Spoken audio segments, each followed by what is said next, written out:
Hello students, good morning. Once again I welcome you in the today's science class. As you know beta, last time our chapter 13 sound is completed in the study matter.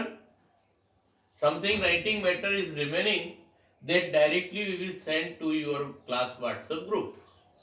मतलब कहने का ये कि कल अपना sound वाला chapter है जो कंप्लीट हो गया स्टडी मैटर में, और उसमें जो राइटिंग मैटर है आपका जो बचा हुआ है वो हम डायरेक्टली क्लास व्हाट्सएप ग्रुप पे डाल देंगे। और अब हम अपना नेक्स्ट चैप्टर स्टार्ट करने जा रहे हैं, that is the chapter 14 chemical effects of electric current. इसमें सबसे पहले बेटा लर्निंग ऑब्जेक्टिव की बात करते हैं।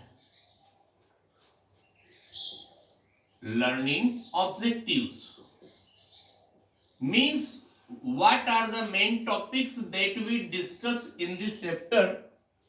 फर्स्ट नंबर जो टॉपिक होगा बेटा आपका, that is the meaning of conductors or insulator. Conductors or insulators. First topic जो हम पढ़ेंगे that is the meaning of what conductors and insulator, और सेकंड टॉपिक जो होगा आपका that is the conduction of electricity, conduction of electricity through liquids, through liquids. Okay, ये आपका second point होगा कि इलेक्ट्रिसिटी लिक्विड में से कैसे पास होती है। और नेक्स्ट नंबर होगा that is to construct a tester,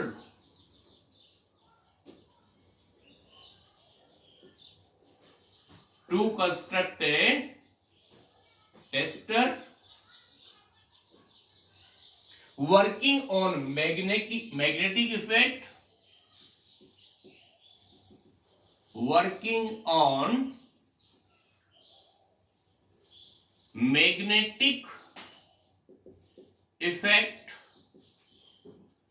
working on magnetic effect of current. Okay, हम एक ऐसे टेस्टर के बारे में पढ़ेंगे, उसको बनाने की प्रोसेस आपको बताएंगे जो कि magnetic effect of electric current पर काम करता है। और फोर्थ नंबर पॉइंट होगा बेटा आपका that is the what sir, chemical effect of electric current, chemical effects of electric current. और लास्ट पॉइंट होगा आपके पास fifth number point that is electrolysis and electroplating, electrolysis and electroplating. इतनी बात आपको समझ में आ गई। इलेक्ट्रोलाइसिस और इलेक्ट्रोप्लेटिंग, इन टॉपिक्स के ऊपर हम इस लेसन में स्टडी करेंगे। So first we are giving you introduction about this lesson.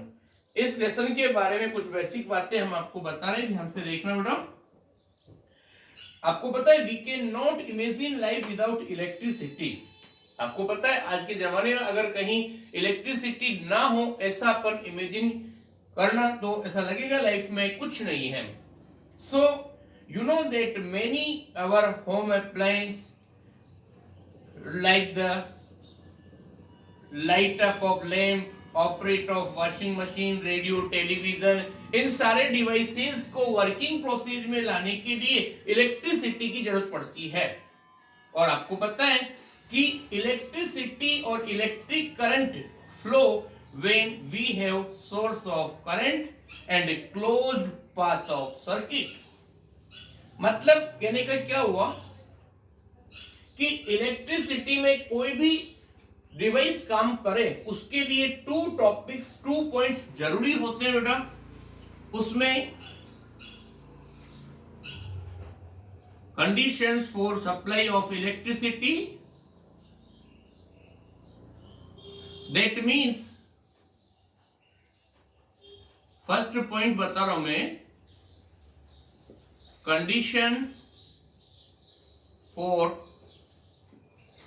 Supply of electric current in A circuit. मतलब कोई भी इलेक्ट्रिक सर्किट के अंदर इलेक्ट्रिसिटी सप्लाई हो उसके लिए 2 पॉइंट्स रेस्पॉन्सिबल होते हैं। First one, that is the source of electric current, that is the source of electric current। Electric current का सोर्स आपका कुछ भी हो सकता है, बैटरी हो सकती है, सेल हो सकता है, कुछ भी हो सकता है यहां पर, that is the cell. Okay, that is the cell और battery, that is the cell हो सकता है। और उसके बाद सुनिए आप, दिस इज द सेल और बैटरी हो जाएगा आपके पास में। दूसरा नंबर होगा that is closed path, that means what you can say closed path. अब क्लोज्ड पाथ का मतलब क्या हो गया, सर्किट जिसमें वायर का अरेंजमेंट वगैरह होता है, ये दोनों चीजें आपके पास अवेलेबल हैं, then we can say what sir, that is the electric current can flow. अब इसके बाद हम फर्स्ट टॉपिक पर बात करते हैं, मीनिंग ऑफ कंडक्टर्स और इंसुलेटर्स। ये अपन ने छोटी क्लासेज में 6th और 7th में पढ़ रखा है। दोबारा बता रहा हूं मैं आपको, material through which electric current can pass through them are known as conductors, or some material through which electricity cannot pass through them are known as insulator। तो इसको हम दोबारा से थोड़ा सा बता रहे बेटा, यहां पर देखना, कंडक्टर्स क्या होते हैं, materials through which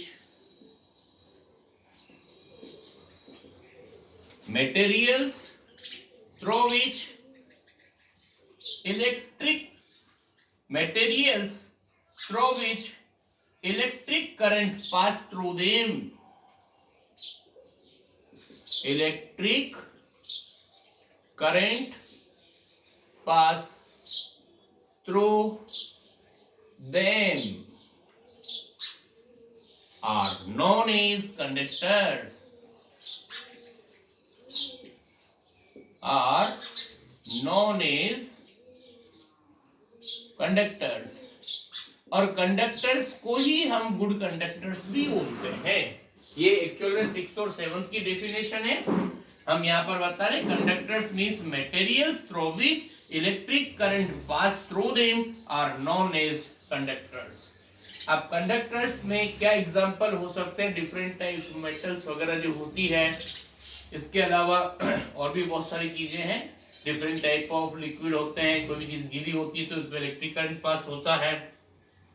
लेकिन दूसरा आप देखिए, इंसुलेटर इसका जस्ट उल्टा, materials through which electric current can not pass through them are known as insulator. मतलब कि ऐसे सब्सटेंस जिनमें से इलेक्ट्रिक करंट पास नहीं होता है उनको हम क्या बोलेंगे, इंसुलेटर्स। प्लीज लुक हियर, हम फर्स्ट पॉइंट तक की बात कर रहे हैं, that means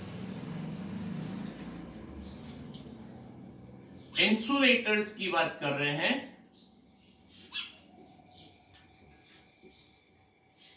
materials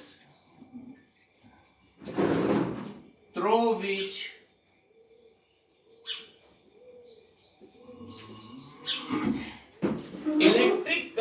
cannot pass through them. Electric current cannot pass through them are known as what, sir? Insulators. इतनी बात समझ में आ गई? इसमें बहुत सारे एग्जाम्पल्स होते हैं आपके पास, वुड, प्लास्टिक वगैरह जो भी कुछ होता है, ये इतनी बात समझ में आ गई। अब दूसरी बात बता रहे हम आपको। So however we have used the electric circuit or tester to test the materials in solid.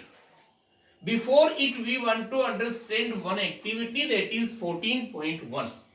बेटा हम ये आगे बढ़ने से पहले एक एक्टिविटी आपको बता रहे हैं, that is the activity 14.1, और उसमें ये बताया जा रहा है to find out the conductors और insulators।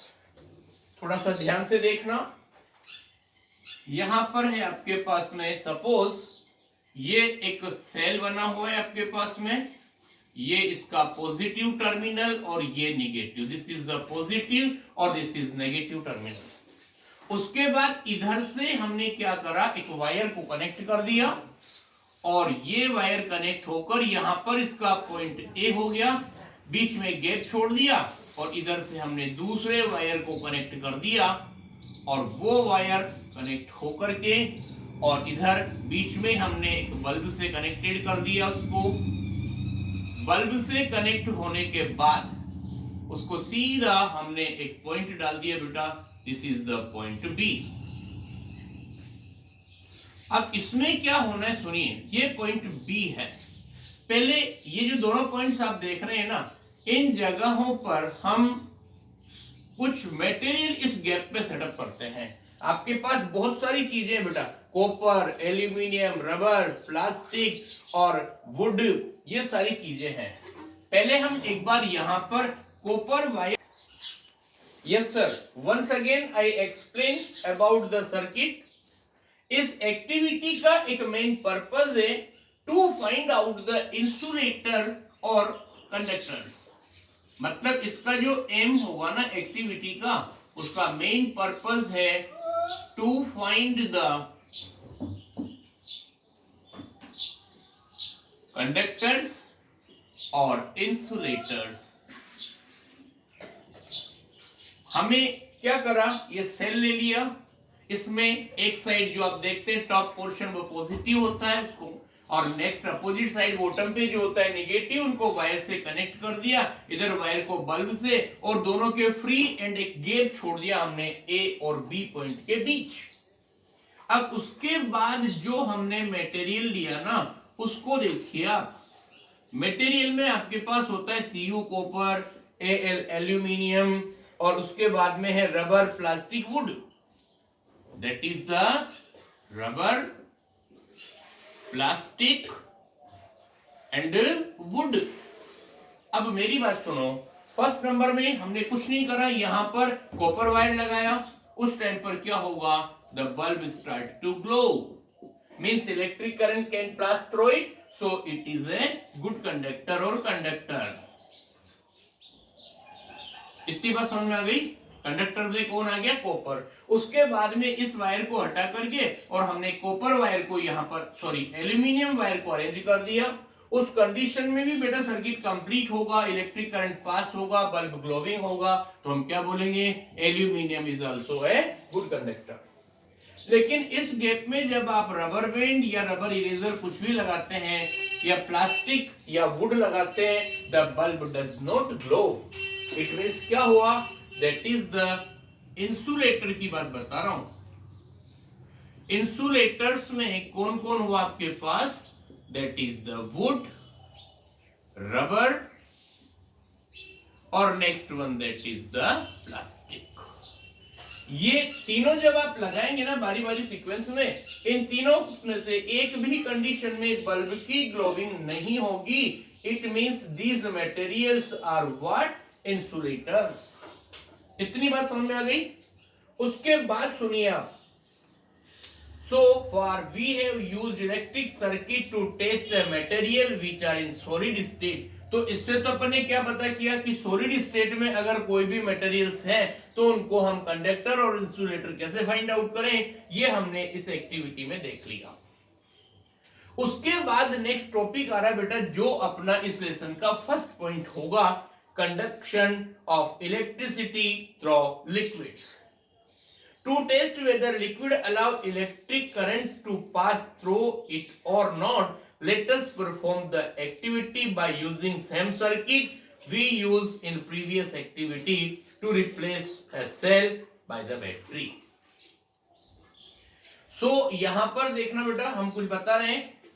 अब हम ये पता करना चाह रहे हैं कि कौन कौन से लिक्विड्स हैं जिनमें से इलेक्ट्रिक करंट पास होता है और किस में से नहीं होता है। उसके लिए कुछ सेम यही प्रोसेस चलेगा, बस थोड़ा सा ये सर्किट अपने को चेंज करना है। तो यहां पर ध्यान से देखना, इसमें कुछ बातें हैं। फर्स्ट नंबर जो हमने सेल लिया था उस जगह पर हम बैटरी ले लेंगे, और आपको पता है difference between the cell, cell किसको बोलते हैं, primary source of electric current, primary source of electric current, okay, is known as cell। और इसमें देखो बेटा, that is the battery। so please look here, that is about the battery क्या होगी, combination of sales,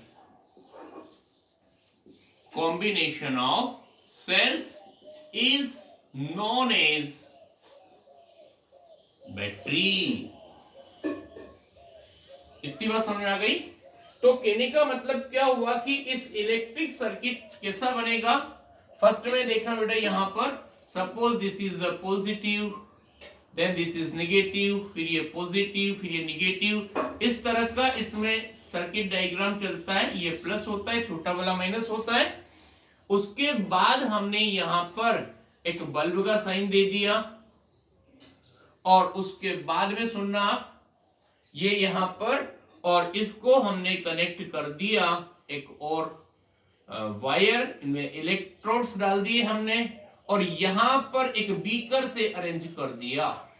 इस beaker में हमने first number पे different type of liquids use किए। उसकी बात बता रहे हम आपको, lemon juice, next number that is the tape water, just a minute, vinegar, okay. तो हमने इसमें यहां पर जो सब्सटेंस लेंगे उसमें एक बीकर में लेमन जूस होगा, दूसरे में टेप वाटर, और तीसरे में distilled water, vegetable oil, milk, honey, इन सबको लेंगे। तो फर्स्ट नंबर में हमने टेप वाटर लिया। टेप वाटर क्या करेगा, इलेक्ट्रिसिटी को पास करेगा, तो इसमें बल्ब ग्लोविंग होगी और इलेक्ट्रिक करंट पास होगा। इसी तरह से जो लेमन जूस है, विनेगर है, ये सब तो इलेक्ट्रिसिटी को पास कर देंगे, और बारी बारी से हम अलग अलग बीकर लाते जाएंगे, अलग अलग लिक्विड जिसमें होगा। तो आप देखना, इसमें वेजिटेबल ऑयल, हनी वगैरह जो है वो इलेक्ट्रिक करंट को पास नहीं करेंगे, मतलब बल्ब ग्लो नहीं होगा। सो हम क्या कह सकते हैं, that if the bulb glow it show the liquid are good conductor of electricity, or if bulb does not glow that the liquid is a poor conductor of electricity. Okay, this is enough for today. Thank you very much.